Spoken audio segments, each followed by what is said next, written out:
The wind moans like a hungry ghost across the plains, clawing at the flimsy timbers of the roadhouse. Inside, Alara moves with the slow, deliberate grace of a woman carrying the world's weight in her belly. Her hands, chapped and red from lye soap and coarse flour, press against the small of her back as she stares at the meager contents of her larder. 3 potatoes, a half-full sack of flour riddled with weevils she'll have to sift out, a slab of salt pork, and a jar of pickled beans her late husband, Daniel, put up last fall. It isn't enough. It is never enough. The baby within her shifts, a rolling, insistent reminder of the life that depends on this dwindling supply. Outside, the world is vast and empty, a canvas of brown grass and bruised purple sky. She is an island in a sea of unforgiving land, her roadhouse the last stop before 100 miles of nothing. And no one stops anymore. Not since Daniel's accident. Not since the whispers started in Redemption Creek, the nearest town, a place whose name had become a bitter joke. She is alone, 30 miles from a town that wishes she'd vanish, with winter breathing down her neck and a new life kicking to be born. A sharp gust of wind rattles the window pane, and through the grime, she sees them. A clutch of riders, more than a half-dozen, materializing from the twilight. They aren't cowboys or prospectors. They sit their horses with a weary stillness, their clothing dusty but well-cut. They look like men of substance, men of purpose, and they are heading straight for her door. Panic, cold and sharp, lances through her. She has nothing to offer, nothing to sell. But the sight of them, solid and real in the desolate landscape, sparks a flicker of something else, a desperate, foolish hope. That was a close call. Before we see how our heroine navigates this, tell us in the comments, what's the toughest situation you've ever had to survive? And if you admire pure grit, hit that like button and subscribe. This small band of travelers represents the first sign of life she's seen in weeks, a potential handful of coins that could mean the difference between a fire in the hearth and the bone-deep chill of a prairie winter. Yet her first instinct is to bolt the door, to pretend the flickering lamplight is just a trick of the setting sun. To feed one man would be a stretch. To feed 7 is an impossibility. As their horses draw to a halt in the yard, the heavy silence of the plains is broken by the creak of saddle leather and the low murmur of tired voices. The choice is not hers to make. It was made the moment they saw her light. With a deep breath that does little to calm the frantic beating of her heart, she smooths down her worn apron over the swell of her belly and prepares to face them, unaware that this simple encounter, this impossible demand on her empty pantry, is about to change not only her future, but the very foundation of the territory itself. The roadhouse, named Daniel's Rest, in a fit of optimism that now felt like a cruel irony, was all she had left of him. Daniel had built it with his own hands, sinking every dollar they had into the sturdy pine logs and the wide stone hearth. He'd seen the future in the steady trickle of wagons heading west, a future of modest prosperity built on hot meals and safe lodging. But the future had a way of turning on a man, a spooked horse, a poorly secured load on a freight wagon, and Daniel was gone, crushed beneath the unforgiving weight of progress. Alara had buried him on the small rise behind the roadhouse, a spot that caught the morning sun. The town of Redemption Creek had sent no one to help her dig the grave. Its foremost citizen, the man who owned the freight company, Jedediah Thorne, had offered his condolences with the warmth of a frozen stone. Thorne owned the bank, the general store, and the souls of most men in town. He had looked at Alara, her face pale with grief, her belly just beginning to show, and saw not a widow to be pitied, but an opportunity to be seized. A woman alone can't run a place like this, he'd said, his voice oozing a proprietary sympathy. The bank holds a note, of course. Perhaps we can come to an arrangement that is beneficial for us both. The implication had hung in the air, thick and foul. She had refused, her voice a reedy thread of defiance. From that day on, Redemption Creek had shunned her. Thorne's whispers were potent poison. Travelers were told the roadhouse was unclean, the woman who ran it of loose morals. The trickle of customers dried up completely. She was left to her grief and her growing belly, the silence of the prairie her only companion. The roadhouse became less a business and more a fortress against the encroaching despair. Now, as the heavy tread of boots sounded on her porch, Ilara's mind raced. These were not the usual rough-hewn men of the trail. One of them, a man with silver at his temples and eyes that held a deep, settled weariness, stepped forward as she opened the door. He removed his hat, a gesture of respect so foreign she almost flinched. "Ma'am," he said, his voice a low baritone, "forgive the intrusion. We've been on the trail from the capital, and we're hoping for a hot meal and perhaps a place to rest our heads for the night."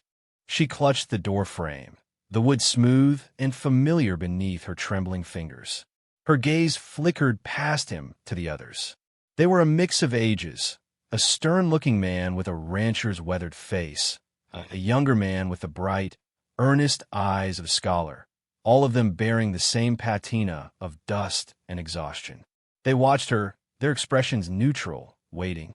I'm sorry, sirs," she began, the words tasting like ash. "I don't have much. The larder is nearly bare." The silver-haired man's eyes softened with understanding, not pity. It was a crucial distinction. "We're not looking for a feast," he assured her. "Anything you could spare would be a blessing. We're prepared to pay well for your trouble." The words "pay well" echoed in the empty space where her hope had been. It could mean coffee. It could mean sugar. It could mean a new blanket for the cradle Daniel had half finished before he died. The baby gave a sudden, hard kick, a sharp jab of need. That settled it. She couldn't afford pride. "Come in," she said, her voice barely a whisper.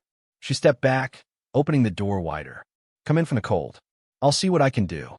As the men filed into the common room, bringing with them the chill of the evening air and the scent of horse and leather, they stamped the dust from their boots and looked around.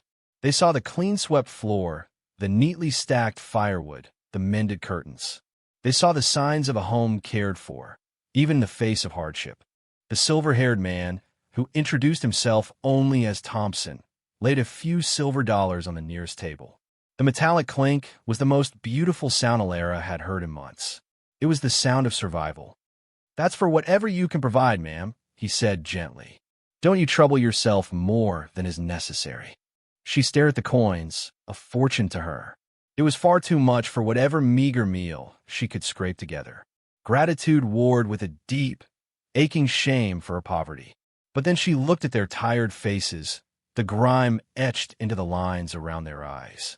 They were not demanding. They were simply asking.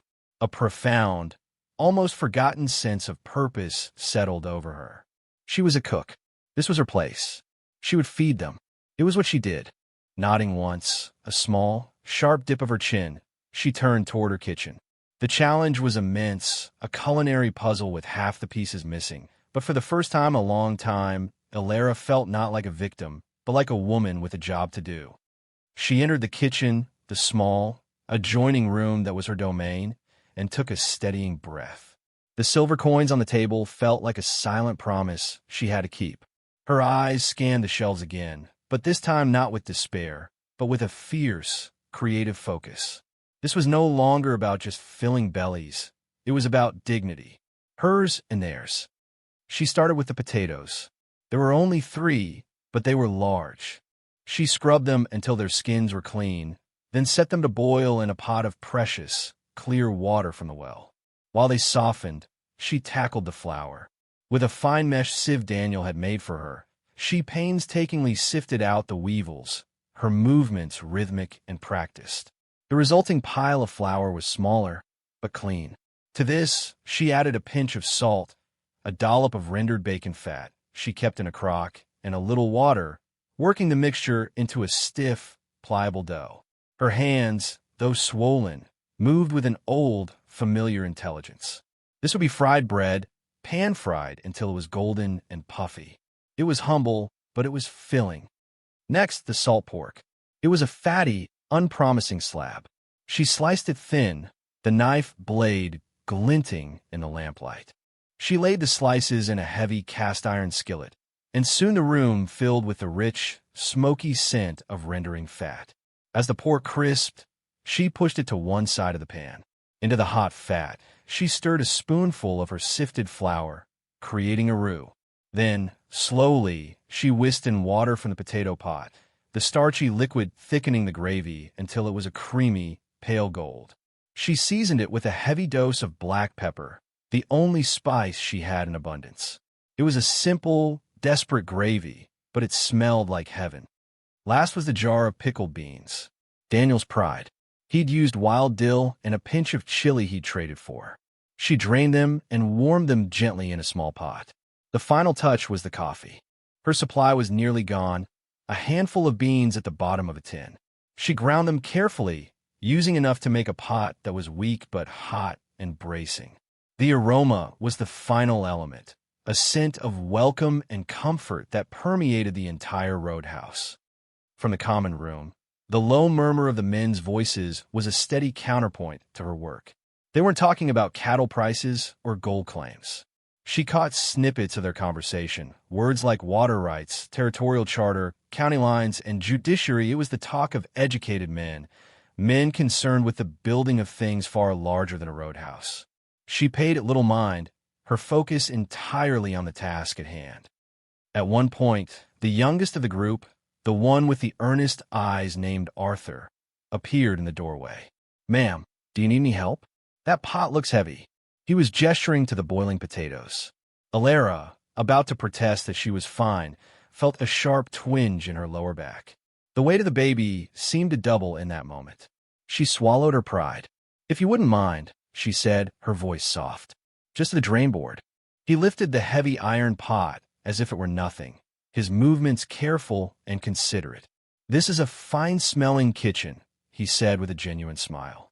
"Reminds me of my mother's." The simple compliment warmed her more than the hearth fire. It was a moment of small, human connection in her vast sea of isolation. When a meal was ready, she carried it out on trays. The potatoes were mashed with a fork, fluffy and white. The fried bread was piled high on a plate, golden brown and glistening. The salt pork was crisp, and the pepper gravy was thick and steaming in a bowl. The beans added a touch of color and tang. It was a meal born of scarcity, but arranged with care, it looked like a feast. She set the plates before them, her movements slow and measured to hide her exhaustion. The men fell silent, their eyes on the food. The stern-faced rancher, a man named Blackwood, picked up a piece of the fried bread, took a bite, and closed his eyes for a moment. A low sound of appreciation rumbled in his chest. Soon, the only sounds in the room were the clinking of forks and murmurs of satisfaction. Thompson, the leader, ate slowly, his gaze thoughtful. He watched Alara as she refilled their coffee cups, her face betraying the deep weariness she tried so hard to conceal. He noted the way her hand instinctively went to her swollen belly, a protective, unconscious gesture. He saw the worn wedding band on her finger and the profound sadness in her eyes, a shadow that the lamplight couldn't chase away. "This is the best meal we've had in a week, ma'am," he said, his voice sincere. "You have a gift." Alara felt a blush creep up her neck. "It's simple fare, sir." "Simplicity done well is an art," he countered gently. "My name is Thomas Thompson. This is Silas Blackwood, Arthur Prentice." He went around the table, naming each man. It was a formal introduction, a sign of respect that further chipped away at her armor of solitude. She was just pouring the last of the coffee when a sudden, sharp rap at the door made her jump, sloshing the hot liquid over her hand. She gasped, more from surprise than pain. Before anyone could react, the door was pushed open. Jedediah Thorne stood silhouetted in the doorway, his large frame filling the space. His gaze swept the room, taking in the scene. The strange men, the plates of food, Alara standing there with the coffee pot. His lips curled into a sneer. Well, Alara," he boomed, his voice dripping with false concern. "I see you're entertaining. I was just riding by and saw the lights. Worried for your safety, a woman in your condition. All alone out here." The air in the room turned to ice. Thorne's eyes flicked over the travelers, dismissing them as common drifters. He was performing, asserting his dominance, reminding Alara of her place. Thompson placed his fork down deliberately. The small sound was like a gavel strike in the tense silence. "The lady was kind enough to provide us with a meal, friend," he said, his tone mild but with an underlying edge of steel. "There's no cause for concern." Thorne's eyes narrowed, focusing on Thompson, a man who dared to speak back. "I am Jedediah Thorne," he announced, as if the name itself were a title. "I look out for the folk in my valley. And this establishment," he gestured dismissively around the clean room, "has fallen on hard times since her husband passed. It's my duty to ensure everything is proper." The insult was clear. He was painting her as a harlot, her roadhouse a brothel. Alara felt the blood drain from her face. She stood frozen, the coffee pot still in her hand, the shame so acute it was a physical blow. She wanted the floor to swallow her whole. But then Silas Blackwood, the stern rancher, pushed his chair back slightly. "The only thing I see that isn't proper, Mr. Thorne," Blackwood said, his voice a low growl, "is a man barging into a private meal without an invitation." Thorne was taken aback for a second and used to being challenged. His face flushed with anger. He pointed a thick finger at Alara. "You watch your step, girl. The bank holds your note. This land, this building, it's all hanging by a thread. A very thin thread." He spun on his heel and strode out, leaving a wake of venomous silence. The warmth of the meal, the brief camaraderie, had been shattered. Alara finally set the coffee pot down, her hand shaking uncontrollably. The fear she had held at bay for months came crashing back in. Thorne had made his threat plain. He would ruin her. He would take everything. She pressed a hand to her stomach, a wave of dizziness washing over her as she fought for breath, the weight of her impossible situation pressing down on her with suffocating force. The silence that followed Thorne's departure was heavier than any words. Alara leaned against the wall, her knuckles white where she gripped the edge of shelf. The men at the table exchanged glances, their earlier ease replaced by a grim awareness. They had not just witnessed a local squabble. They had seen a raw display of power and cruelty aimed at a defenseless woman. Arthur, the young idealist, was the first to speak, his voice tight with outrage. "That man, he has no right to speak to you that way." Alara could only shake her head, unable to form words. The fight had gone out of her, replaced by a cold, familiar dread. Thorne was not a man to make idle threats. Thompson watched her, his expression unreadable but for the hard set of his jaw. He had seen men like Thorne before, small tyrants in small ponds, men who fed on the fear of others. He rose slowly from the table and walked over to her. "Ma'am," he said, his voice quiet but firm. "Mrs.?" He let the question hang in the air, a gentle prompt. "Caldwell," she whispered. "Alara Caldwell." "Mrs. Caldwell," he repeated, giving her name a weight and respect Thorne had denied it. "That man mentioned a banknote. Is this property not yours?" She took a shaky breath, the story tumbling out in a torrent of hushed, hurried words. She told them about Daniel, about his dream for the roadhouse, about the loan from Thorne's bank. She explained how, since Daniel's death, Thorne had used the debt as a weapon, manufacturing reasons to foreclose, strangling her business, all with the aim of seizing the property and the precious water rights that came with it. Her roadhouse sat on the only year-round spring in the entire valley. "He wants the spring," she finished, her voice flat with resignation. "He's been trying to buy it for years. Daniel always refused. Now he just has to wait for me to fail." Silas Blackwood, the rancher, leaned forward, his elbows on the table. "A spring like that is worth more than gold," he muttered, his eyes narrowed in thought. "A man who controls the water controls everything." He looked at Thompson, a silent communication passing between them. They understood the stakes far better than Alara could imagine. This wasn't just about a widow and her land. It was about the fundamental resource that would determine the future of the entire region.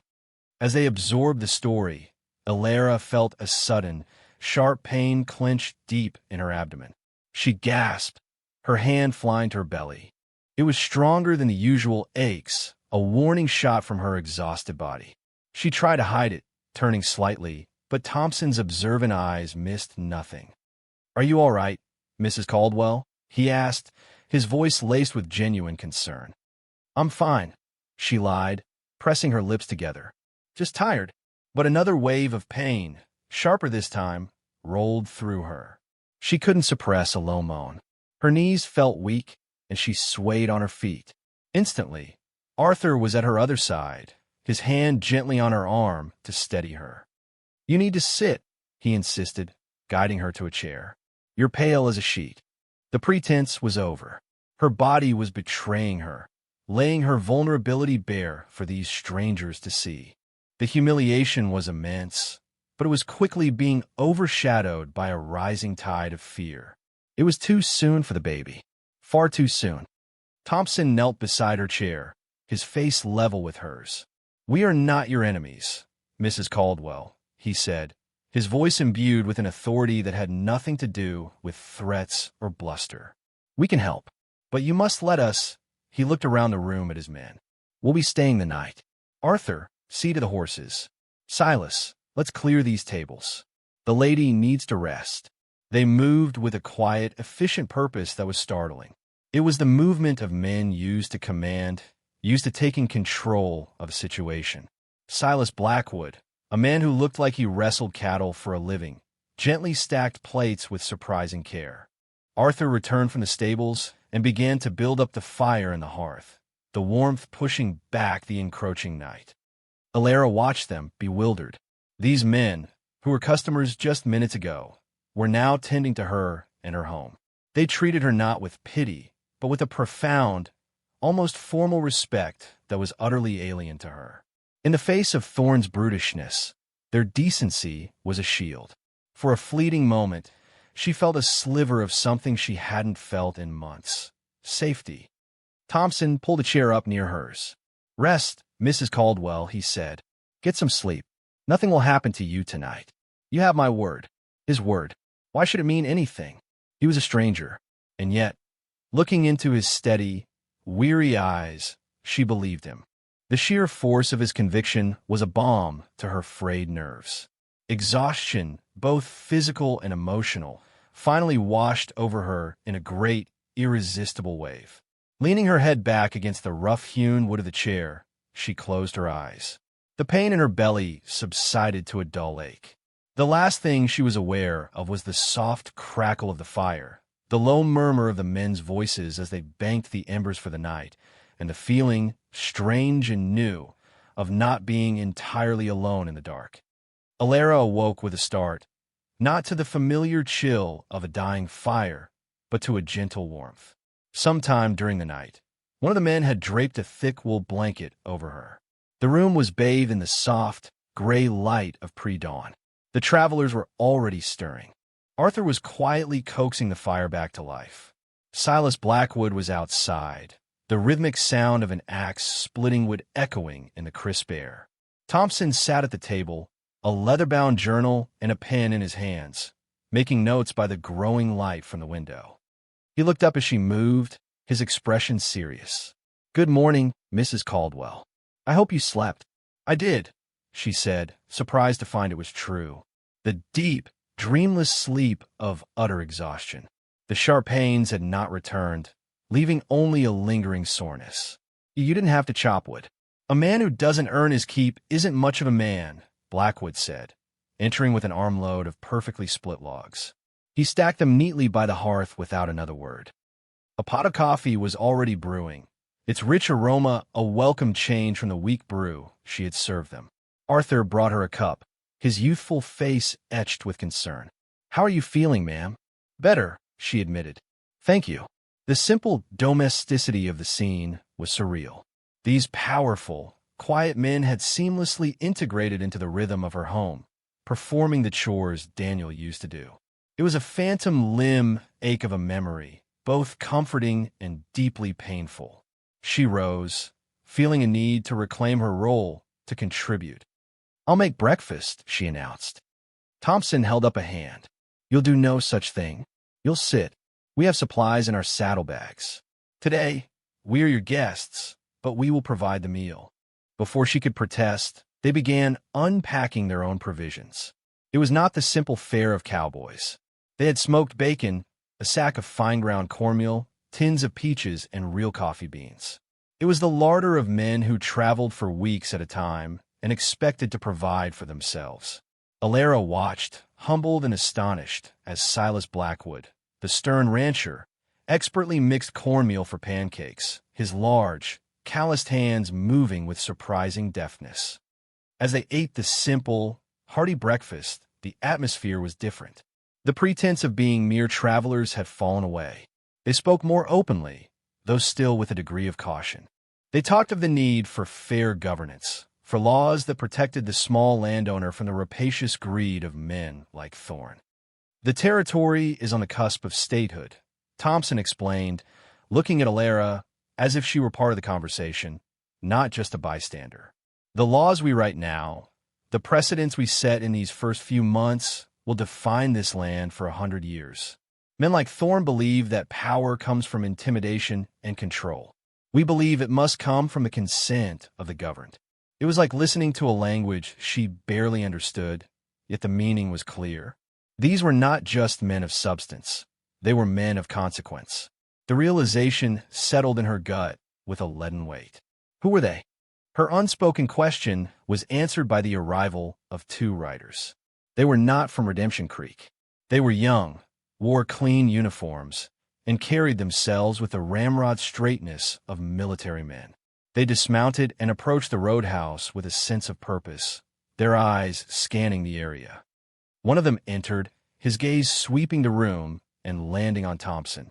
He snapped to attention. "Governor," he said, his voice crisp, "we received your message. The rest of the party is camped 10 miles east. We're getting worried. Governor."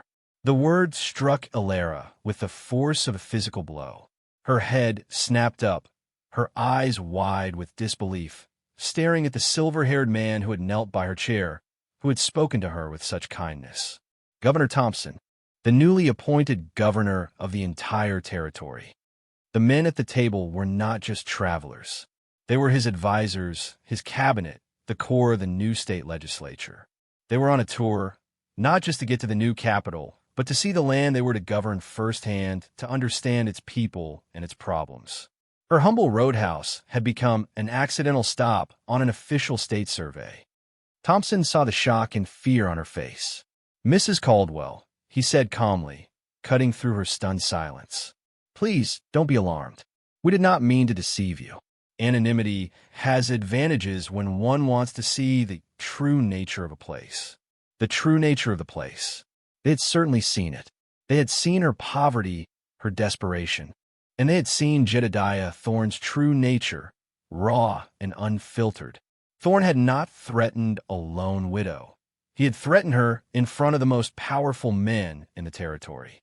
The staggering irony of it was almost too much to comprehend. Before she could process this revelation, another figure appeared in the yard. Jedediah Thorne, this time with Sheriff Croft and two burly deputies in tow. Thorne's face was a mask of smug triumph. He had come to make good on his threat. "Alara Caldwell," he bellowed from the porch, "by the authority of the Redemption Bank and Trust, I am ordering you to vacate these premises. Sheriff, serve her the eviction notice." Sheriff Croft, a man whose spine was made of jelly, shifted uncomfortably, holding a piece of paper. He avoided looking at the men inside. Thompson rose from his chair, his movements deliberate. He walked to the door and stood on the threshold, his frame blocking Thorne's view of the room. He was no longer just a tired traveler. He was the governor, and the full weight of his office seemed to settle on his shoulders. "Mr. Thorne," he said, his voice dangerously quiet, "you have remarkably poor timing." Thorne scoffed. "And who are you to tell me my business? I am the law in this valley." "No, sir, you are not," Thompson replied, his voice ringing with newfound authority. He stepped aside, revealing the two uniformed soldiers who now flanked the doorway. "Gentlemen, I believe you have a message from Mr. Thorne. It seems the territorial government has decided to hold its first official legislative session right here in Redemption Creek. And our first order of business," he paused, his gaze locking with Thorne's, "will be a full review of all land titles and banking practices in this county, starting with yours." Thorne's jaw dropped. His eyes darted from Thompson to the soldiers, to the men sitting calmly at the table inside. He saw not drifters, but men of power, their faces hard and resolute. The color drained from his face, replaced by a pasty, mottled white. He had not just picked a fight with a helpless woman. He had picked a fight with the entire state government. The eviction notice fluttered from the sheriff's nerveless fingers, landing unnoticed in the dust. The showdown for Daniel's rest and for the soul of the valley had begun. The common room of the roadhouse, which had served as a dining hall and a sanctuary, was transformed into an impromptu seat of government. The main table, cleared of breakfast plates, was now covered with maps and official-looking documents the uniformed men had brought from their saddlebags. Governor Thompson sat at the head, no longer a weary traveler, but the embodiment of the law. His legislative council, Silas Blackwood, Arthur Prentice, and the others, took their places around him. Alara was given a seat by the hearth, a silent, stunned observer to the tectonic shift in power that was occurring in her own home. Jedediah, Thorne, and Sheriff Croft were summoned inside.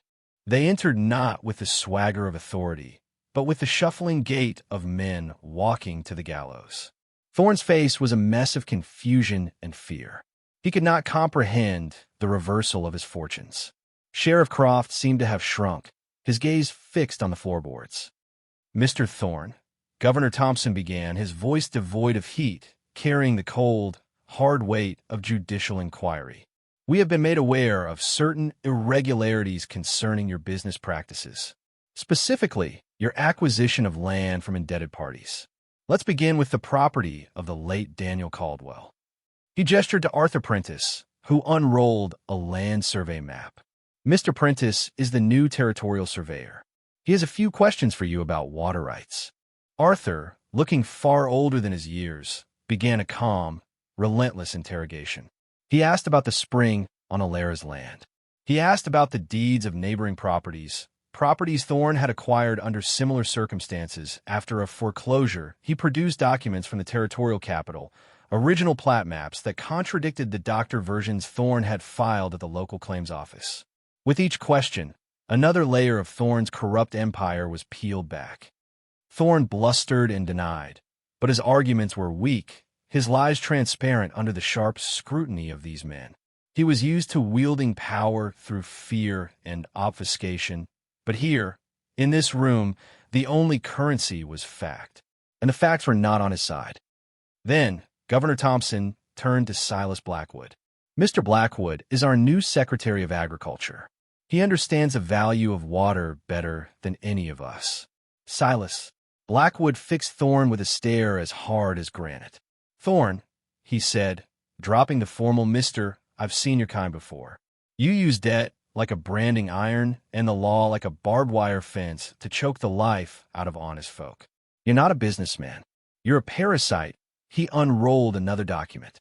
"This is a petition signed by a dozen farmers downstream from here, complaining that their creeks have run dry ever since you started illegally damming the Upper Fork.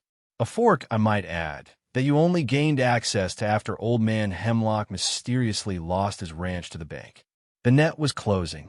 Thorne began to sweat, his face glistening in the lamplight. He looked at Sheriff Croft for support, but the sheriff was staring at his own boots as if they held the secrets of the universe. Finally, the governor turned his gaze to Alara.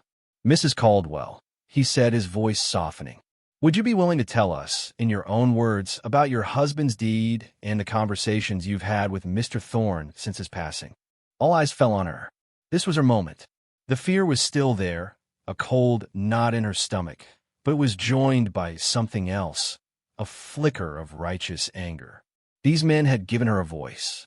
She would not waste it. She stood up, her hand resting on the gentle curve of her belly, not for support, but as a source of strength. She looked directly at Jedediah Thorne, who flinched under her steady gaze. In a clear, unwavering voice, she told them everything. She spoke of Daniel's pride in his land, of the official deed he had ridden 200 miles to file at the Capitol himself. She recounted Thorne's predatory offer after the funeral, his campaign of slander that had ruined her business, and his final, public threat the night before. She spoke the simple, unvarnished truth, and in the quiet room, it had the force of a battering ram. When she finished, a profound silence filled the roadhouse. The case was made, not through legal jargon, but through the testimony of a woman wronged. Thorne sputtered, his face purple with impotent rage. "She's a liar, a hysterical, pregnant liar." Governor Thompson slammed his hand down on the table. The sharp crack echoed like a gunshot. "Enough!" he roared, his voice now a thunderous command that made every man in the room, including his own, jump. "You will not speak of this woman that way again, sir. You have preyed on the vulnerable. You have twisted the law to your own selfish ends. You have dishonored this community and this territory." Sheriff Croft, he turned his fiery gaze on the hapless lawman. "You have a choice. You can continue to be this man's puppet and face charges of conspiracy and dereliction of duty, or you can place Mr. Thorne under arrest for fraud, extortion, and illegal diversion of water resources. The choice is yours." Right now, Sheriff Croft looked at Thorne, then at the formidable figures of the governor and his council, and finally at the two armed soldiers standing by the door. The calculation was simple and swift. He took a hesitant step toward his former master. "Jedediah," he mumbled, I'm going to have to ask you to come with me." The fight went out of Thorne completely. His bluster evaporated, leaving behind a shrunken, pathetic man. As the sheriff and his deputies, their faces a mixture of fear and newfound resolve, led him away, a collective sigh of relief seemed to pass through the room. The governor watched them go, his expression grim. Then he turned to Alara. The fire in his eyes was replaced by a look of profound respect. "Mrs. Caldwell," he said, his voice returning to its gentle tone, "on behalf of the territory, I apologize for what you have endured. Your deed is valid. Your land and your spring are yours. No one will ever threaten you for it again." He picked up a clean sheet of paper and began to write. After a moment, he sprinkled it with sand to dry the ink, then folded it and handed it to her. "This is an official government charter. It recognizes Daniel's Rest as a protected historical site, the location of the first legislative session of this new government. It also grants you a modest stipend for its upkeep." Alara took the paper, her fingers trembling. She read the words, the elegant script blurring through her tears. It was more than a legal document. It was a shield. It was a validation. It was an honor. She had fed a handful of strangers from an empty pantry, offering them the only thing she had left, her hospitality. And in return, they had given her back her life, her home, and her future. She looked from the paper to the faces of the men around the table, her heart overflowing with a gratitude so immense it left her breathless. The weight she had carried for so long had finally been lifted. The following morning, the governor and his men prepared to depart. The roadhouse bustled with a quiet, purposeful energy. The soldiers loaded supplies, the legislators gathered their maps and papers, and the air was filled with the promise of a government on the move. Redemption Creek, under the temporary authority of a deputy appointed by the governor, was already a changed place. The cloud of Thorne's tyranny had lifted, leaving behind the clear, crisp air of possibility. Before they mounted their horses, Governor Thompson approached Alara, where she stood on the porch, watching the sunrise paint the plains in strokes of rose and gold. He held out his hand, not for a handshake, but palm up, offering a small, heavy leather pouch. "This is from all of us," he said, "for services rendered to the state, and as a down payment on the many meals we expect to eat here on our travels." She took the pouch, the weight of the coins a solid, reassuring presence in her palm. "You've already done too much, Governor." "Nonsense," he said with a small smile. "A government that doesn't pay its debts is no government at all. You showed us the heart of this land, Mrs. Caldwell. Its resilience, its decency. You reminded us of who we are fighting for." He tipped his hat, a final gesture of respect, and swung himself into the saddle. Silas Blackwood gave her a curt, approving nod. Arthur Prentice smiled warmly. "Take care of yourself, ma'am. And that little 1 inch." She watched them ride away, a column of determined men heading east into the rising sun, leaving her in the quiet solitude of her protected home. The silence that descended was different now. It was not the silence of isolation and fear, but the silence of peace. She went inside and walked through the common room, her hand trailing along the back of the chairs where they had sat. The place felt different, imbued with a new history, a new significance. She went to the kitchen and looked at her larder, now supplemented with the fine provisions the men had left behind. She had enough to last through the winter and beyond. She picked up the official charter from the table, her fingers tracing the governor's signature. It was real, all of it. Later that day, there was a tentative knock on her door. It was Martha, a neighbor from a homestead 2 miles down the road, a woman who had previously averted her eyes whenever Alara was in sight. She held out a small basket. "Heard what happened," Martha said, her eyes full of a new, hesitant respect. "Figured you could use some eggs. And this is a jam I put up." "Thank you, Martha," Alara said, her voice thick with emotion. It was a small gesture, but it was a beginning. It was the first thread in the reweaving of a community. That evening, Alara sat by the hearth in the rocking chair Daniel had made, the one she hadn't been able to bring herself to use since he died. The government charter lay in her lap, the pouch of coins on the table beside her. A soft, warm light from the fire filled the room, chasing the last of the shadows into the corners. She placed both hands on her belly, feeling the strong, steady movement of the new life within her. It was no longer a kick of desperate need, but a promise of a future. She looked around the room at the sturdy log walls, the clean-swept floor, the cradle waiting to be finished. This was her home, her fortress, her legacy. She had fed a band of hungry travelers, and they, in turn, had nourished her soul and secured her world. The wind still whispered outside, but it no longer sounded like a ghost. It sounded like a lullaby. I am a storyteller for this YouTube channel. Thanks for watching. If you believe in compassion, overcoming prejudice, and finding love in unexpected places, give this story a like and subscribe for more. They found their justice and happiness. What part of their journey against prejudice touched you the most? Let us know below.